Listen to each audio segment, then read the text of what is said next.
হরে কৃষ্ণ, রাধে রাধে। আমি গীতার কথায় আপনাদের সুস্বাগতম।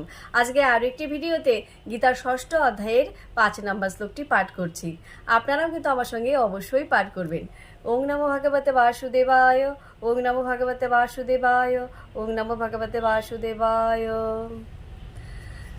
উদ্ধরেত আত্মনা আত্মনম ন আত্মানম অবসাদয়েত। আত্মা এব হি আত্মন বন্ধু আত্মা এব রিপু আত্মন। অনুবাদ: মানুষের কর্তব্য তার মনের দ্বারা নিজেকে জড়জগতের বন্ধন থেকে উদ্ধার করা। মনের দ্বারা আত্মাকে অধঃপতিত করা কখনোই উচিত নয়।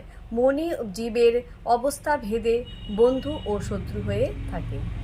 তো ভক্তগণ, এমনি করে প্রতিদিন একটি করে গীতার শ্লোক পাঠ করুন আর এই দুর্লভ মানব জনমকে ধন্য করুন। আর আমাকে কমেন্ট করেছে সুস্মিতা সাহা, রাধে রাধে দিদি ভাই, তোমাকেও